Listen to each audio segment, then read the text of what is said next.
Hello, welcome to this video about geoprocessing. Geoprocessing are some tools that act on vector layers basing on their localization or on the relation between two geographic vector layer. They're from here, toolbox, and you see the geoprocesses. The vector layers tools are this one are listed. I will show you the main tools available. And first of all, let's start with buffer. So first of all, I will select some rivers. I go here and select some rivers on this part. Here it is. Then I will zoom to selection, and then I click on buffer. I will say, okay, the input layers is the Kenya rivers, and I want a buffer area defined in meters. Let's say I want to say 200 meters, and I want only on selected geometries, dissolved entities, a round border. Then I will show you how is the result, and let's see the result of what it is. You see, this is the result, and if I zoom, you will see it better. You see that around each river I've drafted a buffer area left and right of the desired extension. If I want to see the difference, let's say I go in buffer, always rivers, maybe I increase, let's say 2 kilometers, and always I remain this.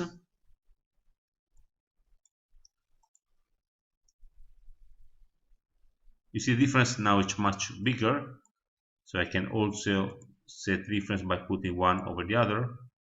You see the difference between the previous buffer and the new buffer. What it means by dissolve entities and rounded border. You see, round border is quite easy.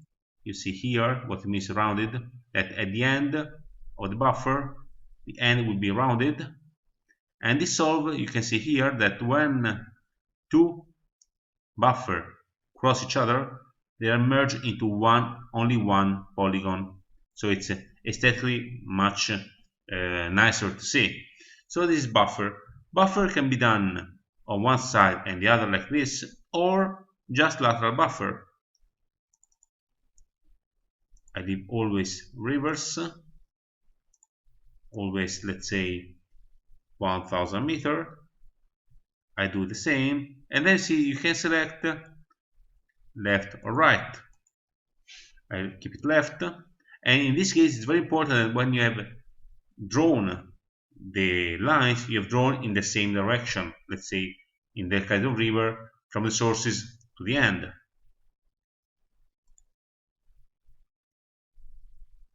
You see, in this case, I deactivate the other. See, lateral buffer is just on one side of the river. You see, this is the river, and this is on the other side. You see?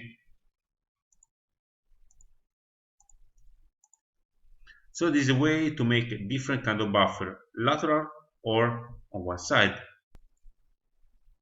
Let's see now another interesting process like spatial join.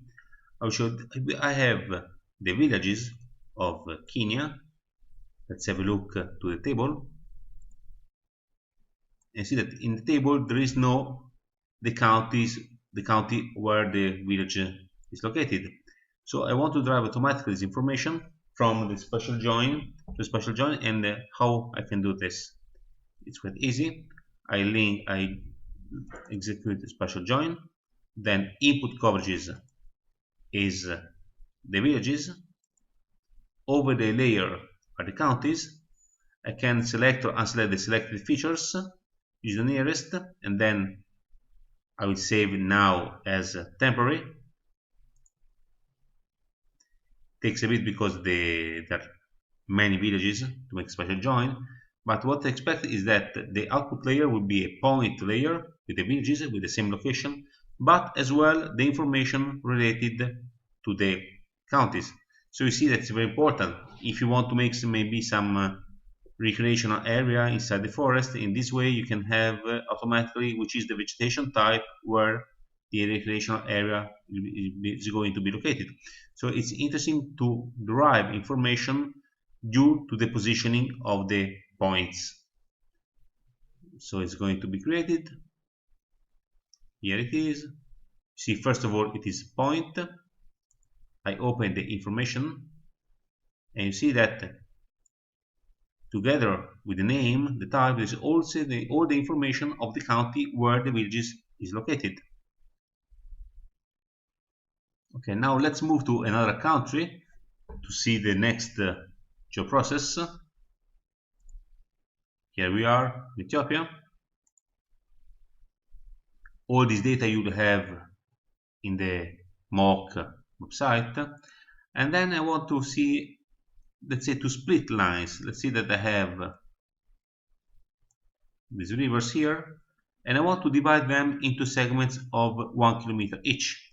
So I select the river I want to divide into segments, not all of them, they are too big. Here it is, split lines, Ethiopia rivers, into segments of let's say 1 kilometer. Okay. And then the result, as you can see, is always a line layer, for sure only with the selection. And if I zoom on it, and if I enhance the single segments, you see that there are small segments that zoom to have a better view of the desired size of I've put into input window. You see, so you have divided all the rivers in this case into small segments of 1 kilometer each. The last process I'm going to show you, it's the convex hull.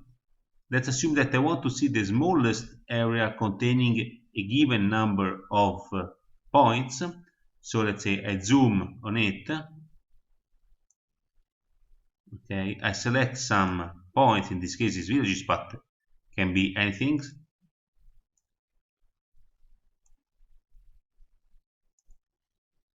You see, I select, so it becomes yellow. Here it is. I say convex hull, Ethiopia urban, selected feature. Okay. You see, this is the smallest regular polygon containing all my features.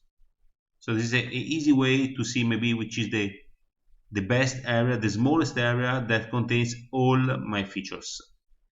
So okay, now it's for the first overview of the geoprocess is all, and see you for next video.